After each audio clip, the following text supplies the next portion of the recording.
하는 본문 말씀을 가지고 진영이 아니라 진리다. 따라하시겠습니다. 진영이 아니라 진리다. 진영이 아니라 진리라라는 말씀으로 하나님 말씀 증거하겠습니다.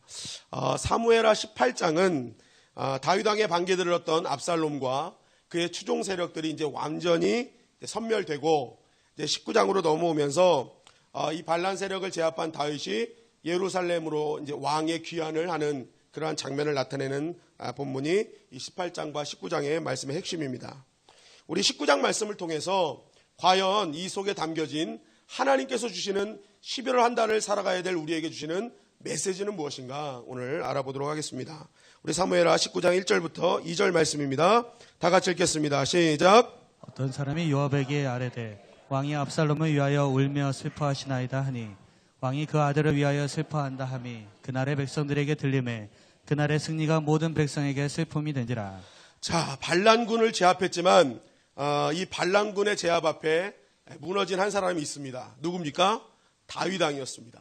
이 구테사 세력 반란군을 제압했지만 다윗 왕은 기쁠 수가 없었습니다. 왜냐하면 반란군의 대장이 누구였어요? 자신의 아들 압살롬이었습니다.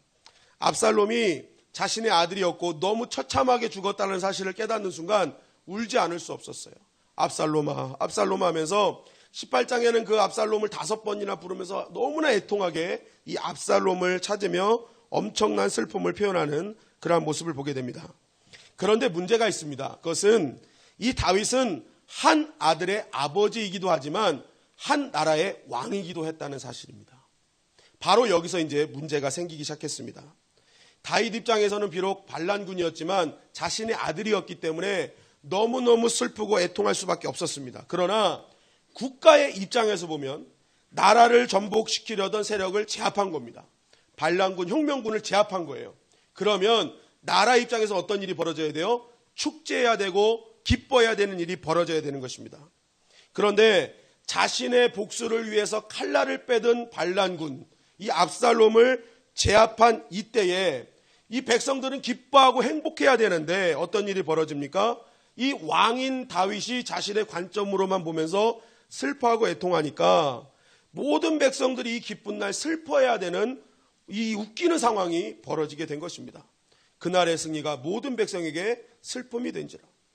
그래서 사무엘하 19장 3절은 또 이렇게 얘기하고 있습니다. 다 같이 읽겠습니다. 시작.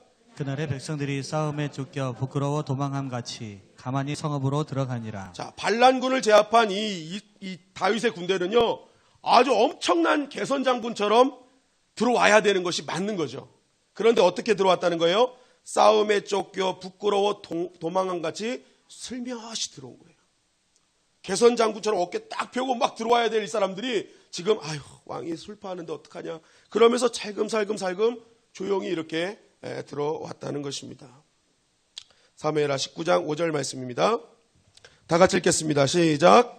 요압이 집에 들어가서 왕께 말씀드리되 왕께서 오늘 왕의 생명과 왕의 자녀의 생명과 첩첩과 비빈들의 생명을 구원한 모든 부하들의 얼굴을 부끄럽게 하시니. 자, 이것을 보고 참다 못한 요압이 이제 다윗 왕에게 얘기한 것입니다.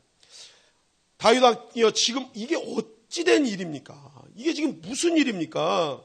지금 이 다윗 왕 당신이 하는 이 행동이 그동안 목숨 걸고 당신을 지킨 이 신하들에게 이게 해야 될 일입니까? 정말 그들의 충성을 너무나 부끄럽게 만드는 것 아닙니까? 이거 왕의 백성들을 목숨 걸고 지킨 이 사람들, 지금 이 사람들 완전히 부끄럽게 만드는 행동입니다. 여러분, 이들의 충성은 어땠습니까? 우리 어제 읽었지만 사무엘하 18장 3절 말씀입니다. 다 같이 읽겠습니다. 시작. 백성들이 이르되 왕은 나가지 마소서. 우리가 도망할지라도 그들은 우리에게 마음을 쓰지 아니할 터이요 우리가 절반이나 죽을지라도 우리에게 마음을 쓰지 아니할 터이라. 왕은 우리 10,000명보다 중하시오니 왕은 성읍에 계시다가 우리를 도우심이 좋으니이다 하니라. 자, 백성들이요 다윗 왕을 이렇게 생각합니다. 우리는 그냥 절반이 죽어도 상관없어요. 그런데 왕은 살고 계셔야 돼요. 당신의 한 명은요 10,000명보다 중한 사람이에요. 당신이 죽으면 당신이 죽는 순간부터 이 전쟁은 끝나는 겁니다. 그만큼 당신은 아주 중요한 사람입니다. 그러니까 우리는 다 죽어도 상관없으니까 당신만은 사십시오. 이렇게 충성을 했던 사람입니다. 그런데 지금 이러한 충성이 있음에도 불구하고 다윗은 어떻게 해요? 이 자신과 자기 백성들을 죽이려 했던 압살롬만 생각하면서 계속 엉엉 울고 있는 거예요. 그러니까 사무엘하 19장 6절을 통해 또 요압은 이렇게 이야기하고 있습니다. 다 같이 읽겠습니다. 시작. 이는 왕께서 미워하는 자는 사랑하시며 사랑하는 자는 미워하시고 오늘 지휘관들과 부하들을 멸시하심을 나타내심이라. 오늘 내가 깨달으니 만일 압살롬이 살고 오늘 우리가 다 죽었다면 왕이 마땅히 여기실 뻔하였나이다. 자, 이것은 완전히 당신의 관점이 잘못된 겁니다. 당신은 지금 사랑해야 할 자를 사랑해야 되는데 어떻게 미워할 자를 사랑하고 사랑할 사람을 미워하고 있습니까? 지금 당신 한참 잘못된 겁니다. 이거는 당신의 지휘관들과 부하들을 지금 멸시하고 있는 행동이십니다. 이렇게 보니까 당신의 행동을 보니까 만약 압살롬이 쿠데타를 일으켜서 우리들이 다 죽고 압살롬이 이겼다면 오히려 당신은 기뻐했을 것 같은데요 하고 이제 이 요압이 이렇게 왕에게 이야기를 하는 것입니다. 한마디로 요압은 분통 터질 노릇입니다. 이거는 지금 왕은 그렇게 해서는 안 됩니다. 당신은 한 아들의 아버지이기도 하지만 먼저는 한 나라의 왕이십니다. 지금 지켜야 될 것을 지키십시오라고 얘기를 하는 거예요. 만약 그렇지 않으면 어떻게 될 것입니까? 사무엘하 19장 7절 말씀입니다. 다 같이 읽겠습니다. 시작. 이제 곧 일어나 나가 왕의 부하들의 마음을 위로하여 말씀하옵소서. 내가 여호와를 두고 맹세하옵나니 왕이 만일 나가지 아니하시면 오늘 밤에 한 사람도 왕과 함께 머물지 아니할지라.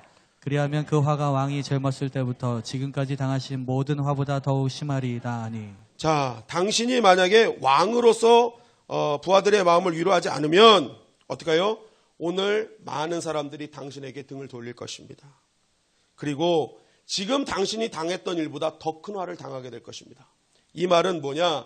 요압의 마음속에 뭐가 있었더냐? 당신이 만약에 정신 안 차리면 내가 가만히 있지 않겠다. 군대 총사령관이거든요. 이 사람이 이제 내가 작심했다. 가만히 있지 않겠다. 당신 이전보다 더 큰 화를 당할 수 있을 것이다 라고 이야기를 한 거예요. 근데 실제적으로 요압이 쿠데타를 일으킨다는 그런 마음이 아니라 얼마나 분통이 터졌으면 지금 당신 정신 차려야 됩니다라고, 왕 정신 차려야 됩니다라고 얘기를 하는 것이죠.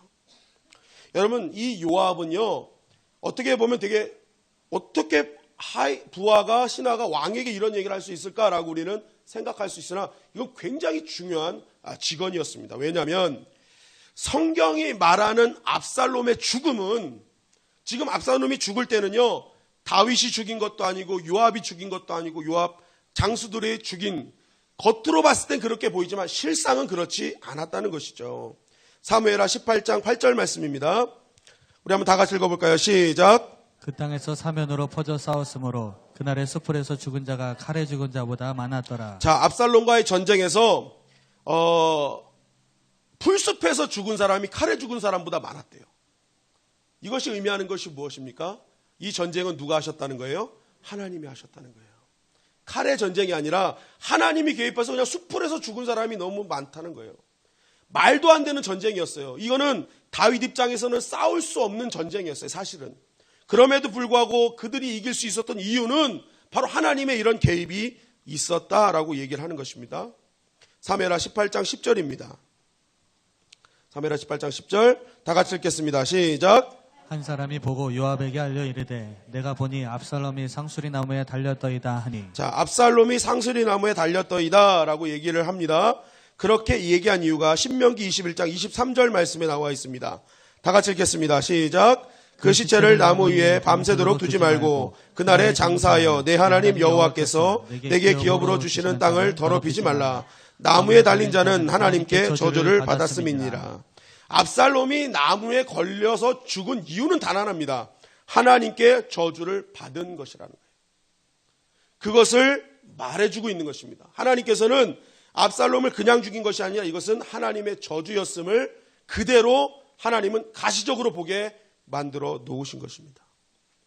그러니까 모든 압살롬의 그런 패함은 성경 곳곳에서 하나님의 개입으로 이루어진 것임을 계속적으로 증거하고 있는 거예요. 그러면 다윗은 한 아들의 아버지였지만 다윗은 하나님께서 기름 부어주신 왕으로 세워주셨다면 다윗이 지금 봐야 될 것은 아버지의 시각으로 봐야 될 것이 아니라 하나님께 기름 부은 왕의 시각으로 봐야 되는 거예요.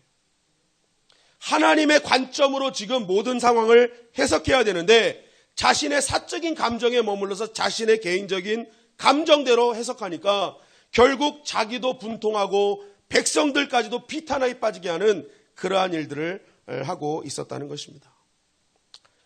여러분, 우리 역시 이럴 때가 있습니다. 개인적으로 너무 힘들고 어렵고 해서요, 이런 상황에 직면하게 되면 우리 역시도 비통하고 원통해서 가슴을 치며 탄식할 때가 있다는 거예요.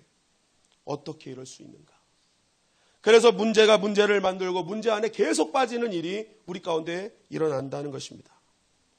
그러나 여러분, 믿음은요, 따라하시겠습니다. 해석의 능력이다. 해석이 능력이에요. 해석이. 내 지금의 상황을 어떤 관점으로 해석할 수 있느냐, 여러분, 그것이 중요한 것입니다. 창세기 35장에 보면 라헬이 아들을 낳으면서 죽어요. 그런데 그때 이 자신의 죽는 상황을 너무너무 슬프니까 어미 없이 살 아들을 생각하니까 이 아들의 이름을 베노니라고 짓습니다. 슬픔의 아들. 그런데 옆에서 봤던 야곱이 딱 보면서 이 아이는 하나님께서 새로운 생명을 주신 아이다. 이 아이는 베노니가 아니라 베냐민이다 라고 얘기합니다. 그게 무슨 말입니까? 희망의 아들이라는 거예요. 행운의 아들이라는 거예요. 같은 현상을 보고 보는 해석이 달라버리는 거예요. 누구는 베논이라고 하는데 누구는 베냐민이라고 하는 거예요. 여러분, 우리는 같은 것을 보면서 베논이가 아닌 베냐민으로 해석하는 믿음의 인생이 되기를 주님의 이름으로 간절히 축원합니다. 베냐민이요, 나중에 이 베냐민 지파가 문제가 있었지만 나중에 결정적으로 남과 북이 갈라질 때 유다 지파에 속해서 같이 남유다를 지킨 사람들이 베냐민 지파예요. 그리고 이 베냐민 지파에 나중에 사도 바울이 등장하고 계시록에 보면은 입맞은 지파 중에 한 지파가 바로 베냐민 지파입니다. 이 베냐민 지파가 그토록 한 번의 해석의 성공으로 믿음의 관점의 해석으로 승리하는 지파가 되더라는 거예요. 여러분, 우리 인생은 어떻게 해석하느냐에 따라 달라질 수 있다는 것입니다. 여러분, 우리가 신앙생활하면서 어떤 사람들은 환상을 보고 막 꿈을 꾸고 예언받고 막 이런 것들이 우리 인생의 모든 것을 다 좌우할 거라고 생각을 합니다. 그러나 여러분, 꿈꾸고 환상 보는 것보다 더 중요한 것은 그것을 어떻게 해석하느냐가 중요한 거예요. 그것을 어떻게 믿음 안에서 말씀으로 해석할 수 있느냐, 하나님의 관점으로 해석할 수 있느냐, 이것이 우리의 인생을 판가름한다는 것입니다. 우리 인생이 얼마나 더 하나님께 가까워지고 더 하나님의 달라진 평가가 이루어질 수 있는 것은 바로 그러한 우리의 인생의 문제 하나하나를 삶 속에서 어떻게 어떤 관점으로 해석해내느냐, 그것이 중요하다는 것입니다. 오늘 다윗이 개인적인 차원에서 사람의 관점으로 자꾸만 자기 문제를 해석하니까 당황되고 비통하는 그러한 일들이 계속 벌어져요. 그런데 그거는 누구한테로 전이 됩니까? 주변에 있는 사람들에게 다 전이 되는 거예요. 같이 비통해하고 같이 아파하고 행복해야 되고 기뻐야 될 그 순간에 해석을 잘못하니까 모두가 침통해지는 일이 벌어지더라는 것입니다. 여러분, 우리 주님의 영광교회는 하나님의 관점으로 해석하기를 주님의 이름으로 간절히 축원합니다. 그래서 여러분들 주변에 여러분 베냐민이라는 행운과 희망과 하나님의 소망을 전해주는 믿음의 사람들이 되어야 되는 것입니다. 맨날 나의 그런 상황들을 보면서 맨날 베노니만 외치는 그러한 인생이 아니라 내가 하나님께서 그래도 나에게 함께 하신다, 이것을 통해 하나님의 역사하심이 반드시 있을 것이다 라는 그러한 믿음을 갖고 우리가 해석할 때에 놀라운 하나님의 역사가 일어나게 될 줄 믿습니다. 여러분, 만약 다윗이 제 아들이 반역을 해서 여러분 너무나 고생이 많았습니다. 압살롬이 준 건 제 개인적으로 슬픔은 있는 일이나 이곳은 하나님의 뜻이 있었습니다. 하나님께서 나라를 다시 찾게 하셔서 이제 하나님의 나라를 세우게 하시니 우리가 힘들지만 다시 한번 힘을 합쳐 하나님의 나라를 세워봅시다 라고 다윗이 이야기를 했더라면 얼마나 백성들이 더 환호하고 기뻐했겠습니까? 여러분들 삶 가운데 이 다윗처럼 자기 개인적인 사적인 감정에 빠져서 해석하지 말고 하나님께서 준비하시고 예비하신 그 은혜를 바라보며 해석하는 우리 모두가 되기를 주님의 이름으로 간절히 축원합니다. 그러면 나도 살고 누구도 사는 거예요? 내 주변의 모든 사람이 살아나는 역사가 일어나게 되는 것입니다. 사무엘하 19장 8절 말씀입니다. 다 같이 읽겠습니다. 사무엘하 19장 8절 시작.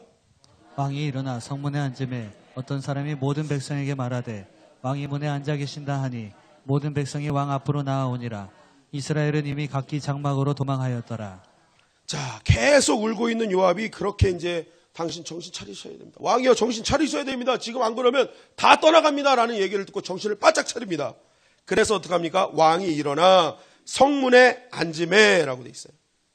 이 성문에 앉음에 이 단어는요, 어떻게 해석하느냐? 바로 내가 이제는 왕으로서 너희들을 다시 통치하겠다라는 의미입니다. 그러니까 하늘 보좌에 앉으신 예수님, 이것이 우리가 예수님의 그 영의 형상, 하늘나라의 보좌가 어디 있는지 어떻게 알아요? 보좌에 앉으셨다라는 그 의미는요, 이렇게 해석되는 거예요. 예수님이 통치하신다라는 의미예요. 그러니까 마찬가지로 지금 왕이 일어나 성문에 앉았다, 왕의 보좌에 앉았다라는 것은 이제 내가 왕으로 다시 통치하겠다라는 의미라는 것입니다. 내가 이제 정신 차렸다. 이제 너희를 다시 한번 통치하겠다. 그러니까 어떤 일이 벌어집니까? 모든 백성이 왕 앞으로 나오니라. 이스라엘은 이미 각기 장막으로 도망하였느니라. 이게 무슨 말이냐면요, 이 다윗을 왕으로 추대하는 세력, 그리고 이스라엘은 뭐냐, 그 압살롬에 붙었던 이 다윗왕을 반대했던 세력이 이스라엘을 의미합니다. 그러니까 이 다윗왕이 이 정확한 사안을 제대로 파악하지 못하고 울고만 있으니까 반역의 무리가 곳곳에 섞여서 계속 또한 반역을 꿈꿨던 것입니다. 왕이 저러고 있으니, 정신 차리지 못하고 있으니 조금만 더 기다리면 다시 한번 반역을 할 수 있겠구나. 이거 곧 나라 무너지겠구나 라고 생각을 했던 것입니다. 다시 기회를 보던 이 사람들이 다윗 왕이 정신을 차리고 다시 통치자의 모습으로 앉아버리니까 어떡하는 거예요? 진짜와 가짜가 딱 구분되면서 가짜는 다 도망갔다. 그래서 모든 나라가 정비됐다라고 성경은 우리에게 말하고 있는 거예요. 여러분, 이것을 통해 우리는 두 가지를 깨달을 수 있다. 첫째는 내가 있어야 할 자리를 지키면 다 정리가 된다는 것입니다. 내가 있어야 될 자리만 잘 지키고 있으면 그냥 정리가 된다는 거예요. 우리에게 왜 문제가 생깁니까? 내가 있어야 될 자리와 본분을 깨닫지 못하니까 우리 삶 가운데 문제가 생기는 거예요. 목사는 목사의 자리에 있어야 그 목사가 인정받고 교회를 아름답게 치리하게 될 줄 믿습니다. 목사가 목사로서의 생각을 하지 않고 세상적인 관점, 세상적인 생각으로 가득 차 있으면 그 목사는 목사가 아닌 거예요. 여러분, 제가 인생의 제 목사 인생의 그 터닝 포인트를 꼽자면 여러 가지가 있지만 그 중에 하나가 장자권 세미나였습니다. 이 장자권 세미나는 지금 세미나에 비하면 굉장히 구식이에요. 외쳐요. 맨날 처음부터 끝까지 막 외쳐요. 막 어떻게 하자. 1시간을 외쳐요, 여러분. 목사들이 다 일어나서 1시간을 외치는데 그거 쉽지 않습니다. 막 외칩니다. 예, 가요. 외쳐요, 그냥.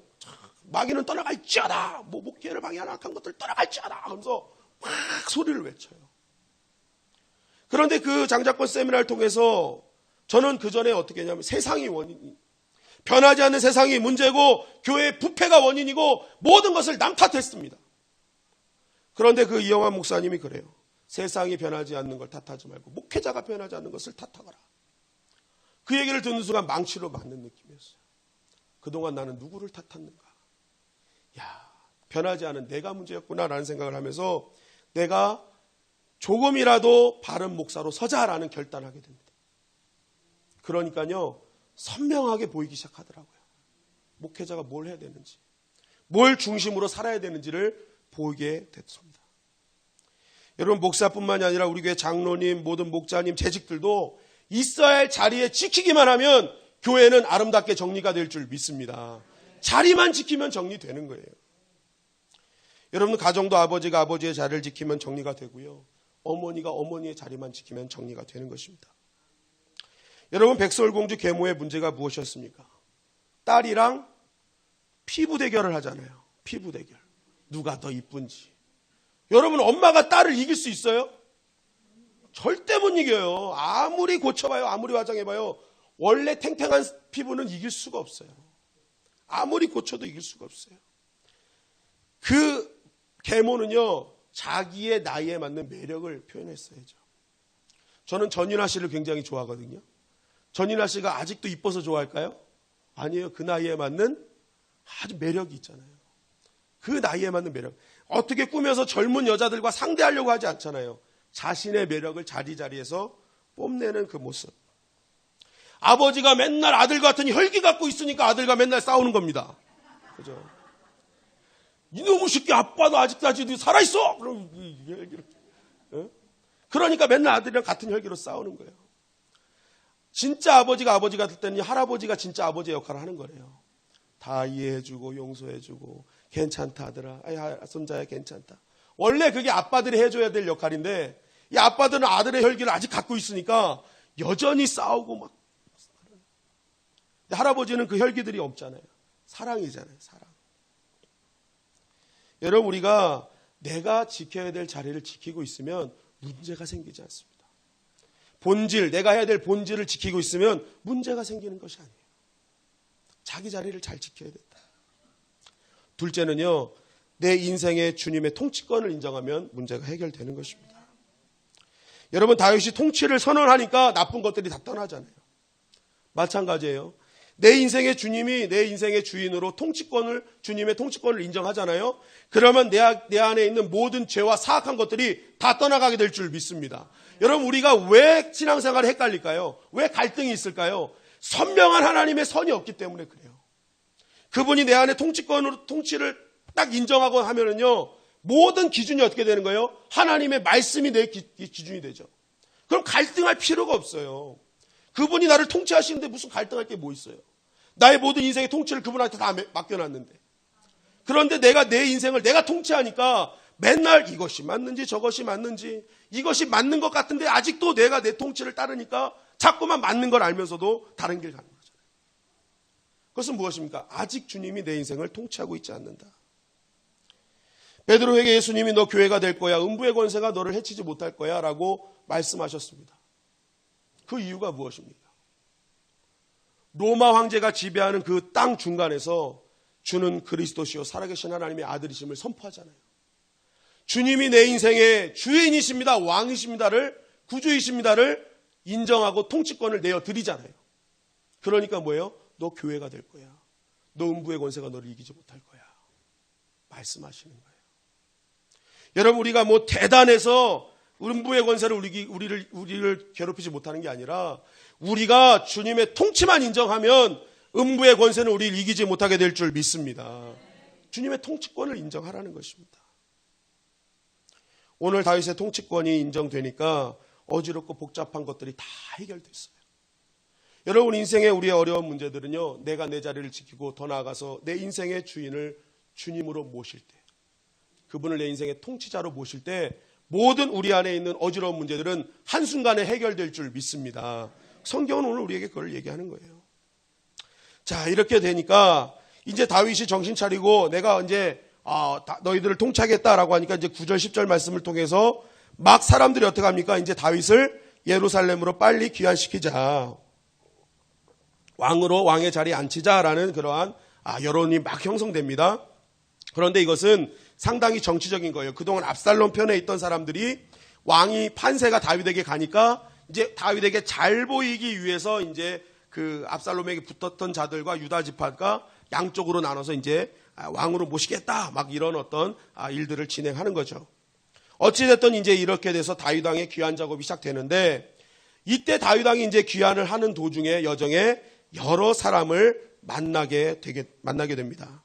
사무엘하 19장 16절 17절 말씀입니다. 한 절씩 교독하시겠습니다. 바울임에 있는 베냐민 사람 게라의 아들 시므이가 급히 유다 사람과 함께 다윗 왕을 맞으러 내려올 때에 베냐민 사람 1000명이 그와 함께하고 사울 집안의 종 시바도 그의 아들 15과 종 20명과 더불어 그와 함께하여 요단강을 밟고 건너 왕 앞으로 나아오니라. 자, 이제 다윗이 요단강을 건너 갈 때에 마중 나왔던 사람이 누굽니까? 베냐민 사람 게라의 아들 시므이가 베냐민 사람 1000명을 데리고 나온 거예요. 1000명을 데리고 나왔다. 그리고 사울의 집안의 종 시바도 나왔다. 이 시바가 발음이 좀 그래요. 그죠? 그래서 어떤 목사님 설교를 들으니까 그 목사님 그냥 앞으로 우리는 수박으로 하겠다라는 얘기를 해요. 그래서 자기가 수박으로 얘기할 때 시바에 대해서 얘기하는 것이다라는 거예요. 왜냐하면 발음이 자칫 잘못하면 큰일 난다고, 그래서 수박으로 한다고 하는데 그거 참 좋은 것 같아요. 그래서 저도 수박으로 얘기하겠습니다. 수박. 예. 어쨌든 이 시므이, 수박이 나오는데 이 시므이는요, 시므이하고 수박은 사무엘하 16장에 나오는 사람들이에요. 근데 이 시므이가 16장에 나와서 어떡합니까? 다윗에게 돌도 던지고 엄청나게 저주를 퍼붓던 사람이에요. 너 다윗 너 어떻게 너가 무슨 막 욕하고 막 저주하고. 이때 시므이는요 그랬어요. 압살롬의 반역에 의해서 도망가는 다윗을 보면서 이제 다윗 끝났구나. 이제 다윗은 완전히 망했구나. 그런 생각을 가지고 어떻게 한 거예요? 엄청난 저주를 퍼부었던 것입니다. 다윗이 다시 돌아올 거라고 생각하지 않았던 거예요. 그런데 어떻게 된 것입니까? 다윗이 귀환을 하고 있는 거예요. 그러니까 야 이제 죽었구나. 나 이제 죽었구나 생각을 한 거예요. 그래서 가장 먼저 달려가가지고 그 앞에 무릎을 꿇었던 것입니다. 자, 여기 수박은 어떻습니까? 수박은 자신의 욕망을 채우고자 거짓말했던 사람입니다. 어떤 거짓말했어요? 이 수박은요 원래 무비보셋의 종이잖아요. 그런데 다윗이 도망갈 때 그 많은 먹을 것을 가지고 다윗에게 이 수박이 나옵니다. 수박이 나와가지고 막 얘기를 하는데 이 다윗이 봤을 때 야 어떻게 무비보셋은 안 오고 종인 너만 왔니? 라고 물어본 거예요. 그랬더니 이 수박이 뭐라고 대답했습니까? 무비보셋은 사울과 자기 할아버지죠. 할아버지와 아버지의 나라를 다시 한번 이참에 세우기 위해서 따라 나오지 않았습니다. 거짓말한 거예요. 거짓말했어요. 쩔뚝발이라 나중에 이제 무비보셋이 24절에 나와요. 나 쩔뚝발이라서 따라가려고 말을 찾고 했는데 벌써 떠나고 없어져가지고 나중에 알아봤더니 나를 모함했답니다. 라고 이제 얘기를 하죠. 24절에 나와요. 그러니까 무비보셋, 이 수박이 나오고 무비보셋이 또 나오면서 무비보셋은 뭐예요? 오해받은 사람의 모습이에요. 굉장히 오해받고 생각지도 못한 그러한 비난을 받았던 사람. 그런데 실제적으로 무비보셋은 어떤 사람이었습니까? 이 다윗이 귀환했을 때 무비보셋은 씻지도 않고 신발도 갈아 신지 않고 옷도 갈아입지 않고 다윗이 평안이 올 때까지 충성을 다한 거예요.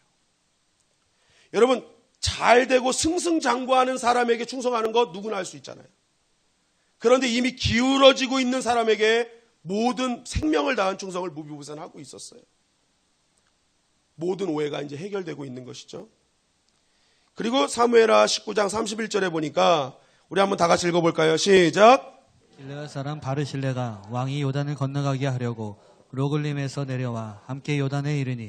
자, 누가 또 나옵니까? 길르앗 사람 바르실레라고 나와요. 여러분 이 바르실레도요 다윗이 도망갈 때 만났던 사람입니다. 사무엘하 17장 21절 하반절부터 29절까지 우리 한 절씩 교독하시겠습니다. 로글릴 길르앗 사람 바르실레가 침상과 대야와 질그릇과 밀과 보리와 밀가루와 볶은 곡식과 콩과 팥과 볶은 녹두와 다 같이 읽겠습니다. 꿀과 버터와 양과 치즈를 가져다가 다윗과 그와 함께한 백성에게 먹게 하였으니 이는 그들 생각에 백성이 들에서 시장하고 고나고 목마르겠다 함이더라. 자, 다윗이 압살롬에게 쫓겨다닐 때 그와 그의 군사들에게 필요한 물품을 공급했던 사람이 바로 바르실레였던 거예요. 다윗이 도망갈 때 만났던 사람들만 또 제외하게 된 것입니다. 그리고 그 앞에 섰을 때 모든 진실이 다 드러나고 있는 현장을 보여주는 것입니다. 여러분 이것은 기독교의 굉장히 중요한 영적인 진리를 말하고 있는 거예요. 다윗의 후손인 예수 그리스도도 반드시 우리 앞에 왕으로 오십니다. 왕으로 보좌 앞에 앉으셔서 우리는 그분 앞에 서서 모든 우리의 행함을 선악간에 하나님께서 다 주님께서 판단하신다는 거예요. 만났던 그 모습 그대로 다시 만나지만 결국 어떻게 돼요? 그때 모든 진실이 그 앞에서 다 드러나더라는 것입니다. 마찬가지예요. 우리가 주님 앞에 주님이 재림주로 오셔서 주님이 심판주로 섰을 때 우리가 이 땅에서 행했던 모든 것들이 속속히 그분 앞에 섰을 때 다 깨끗하게 다 드러날 것이라는 거예요. 에스겔서 7장 3절 4절 말씀입니다. 우리 다 같이 한번 읽어볼까요? 시작. 이제는 내게 끝이 이르렀나니 내가 내 진노를 내게 나타내어 내 행위를 심판하고 내 모든 가증한 일을 보응하리라. 내가 너를 불쌍히 여기지 아니하며 긍휼히 여기지도 아니하고 내 행위대로 너를 벌하여 내 가증한 일이 너희 중에 나타나게 하리니 내가 여호와인 줄 너희가 알리라. 여러분, 주님이 심판주로 딱 오셨을 때 그때 어떤 사람은 시므이처럼 주님 앞에 설 것이고 어떤 사람은 수박처럼 설 것이고 어떤 사람은 무비보셋처럼 설 것이고 어떤 사람은 바르실레처럼 서게 될 것입니다. 시므이처럼 서는 사람은 누구입니까? 주님을 저주하고 교회를 핍박하고 하나님을 조롱하고 성도를 비난했던 사람으로 서게 될 것입니다. 수박은 무엇입니까? 아첨하고 사기치고 속이고 이간하는 모습으로 주님 앞에 서게 될 것입니다. 무비보셋은 누굽니까? 믿음대로 살았지만 그 믿음 때문에 때로는 누명 쓰고 억울한 이야기를 듣고 매장당에서 그 나라에서 철철 울었지만 결국 그 모든 오해가 풀리고 회복되는 은혜로 서게 될 것이라는 거예요. 바르실레는 무엇입니까? 주님이 오실 때 귀한 상으로 상급받고 보상받는 사람으로 서게 될 것임을 말하고 있는 것입니다. 여러분, 이 모든 일이 언제 일어나는 것입니까? 이 땅에서 내가 행한 모습 그대로 주님 앞에 나타나게 될 거라는 거예요. 우리는 반드시 주님 앞에 제외될 것입니다. 우리는 지금 이 땅에서 걸리지 않으면 그만이지라고 살지만 이렇게 주님이 왕으로 오시는 순간부터 우리는 다 낱낱이 우리의 삶의 모든 것을 주님 앞에 고하게 될 것이고 그 행한 대로 보응받게 될 것이에요. 마태복음 10장 40절 42절 말씀 한 절씩 교독하시겠습니다. 너희를 영접하는 자는 나를 영접하는 것이요 나를 영접하는 자는 나를 보내신 이를 영접하는 것이니라. 선지자의 이름으로 선지자를 영접하는 자는 선지자의 상을 받을 것이요 의인의 이름으로 의인을 영접하는 자는 의인의 상을 받을 것이요. 다 같이 읽겠습니다. 또 누구든지 제자의 이름으로 이 작은 자 중에 하나에게 냉수 한 그릇이라도 주는 자는 내가 진실로 너희에게 이르노니 그 사람이 결단코 상을 잃지 아니하리라 하시니라. 자, 여러분, 성도는요 자신에게 주어진 오늘의 하루의 삶을 감사하면서 그 하루의 삶을 하나님이 기뻐하시는 믿음의 삶을 살기를 힘써야 되는 것입니다. 여러분, 우리가 오늘 하루의 삶을 하나님 앞에 정확하게 하나님은 계산하고 계세요. 그리고 주님이 오실 때 반드시 그 행함에 따라 보응하실 것입니다. 그렇기 때문에 우리는 일상에서 하나님께서 싫어하는 것은 단호하게 물리칠 수 있어야 되는 것입니다. 그것이 무엇입니까? 죄입니다. 죄. 여러분, 세상은요, 세상의 모든 기준은요, 유능과 무능으로 나뉩니다. 그죠? 세상은 유능하면 선이에요. 무능하면 죄예요. 그래서 어떻게든지 유능해지려고 노력을 합니다. 왜냐하면 무능하면 벌받고, 무능하면 잘리고, 무능하면 어떻게 되는 거예요? 다 쫓겨나고. 그러니까 어떻게 해요? 무능하지 않으려고 가면 쓰고 사는 경우가 많죠. 그런데 유능하면 어떡합니까? 죄가 있어도 적당히 넘어가죠. 저 사람은 그래도 유능하니까 저 정도 잘못하는 건 내가 인정해 줄 수 있어. 그래서 어떡합니까? 죄를 짓더라도 세상에서 유능해지기를 힘쓴다는 거예요. 그러나 여러분, 하나님은 유능과 무능을 보시는 분이 아니라는 거예요. 하나님이 보시는 기준은 너가 잘하냐 못하느냐가 아니라 너 죄 있냐 없냐 이거 보신다는 것이죠. 하나님은 무능으로 징계하지 않으시고 죄에 대해서 징계하시는 분이라는 사실입니다. 그래서 여러분, 신앙의 싸움은요, 핵심을 가지고 우리가 잘 알고 핵심을 놓치지 않는 싸움이에요. 여러분, 그 핵심이 무엇입니까? 우리는 유능해지려고 싸우는 자가 아니라 죄를 멀리하기 위해서 싸우는 자가 되어야 된다는 거예요. 교회 안에서도 나는 유능한 사람이야, 무능한 사람이야 이게 아니라 나는 하나님 앞에 정말 깨끗한 그릇으로 사용되는 질그릇과 같은 사람이 되기를 힘쓰는 것, 그것이 주님께서 지금 우리에게 원하신다는 거예요. 그런 삶을 사는 자가 주님이 딱 심판자로 오셨을 때 우리는 그 주님을 반가이 맞이할 수 있는 것입니다. 여러분, 좀 약해도 됩니다. 좀 무능해도 됩니다. 그러나 여러분, 죄는 멀리 하시기를 주님의 이름으로 간절히 축원합니다. 여러분, 우리는 이 네 사람들 중에 어떠한 사람으로 다시 오시는 주님을 맞이할 것입니까?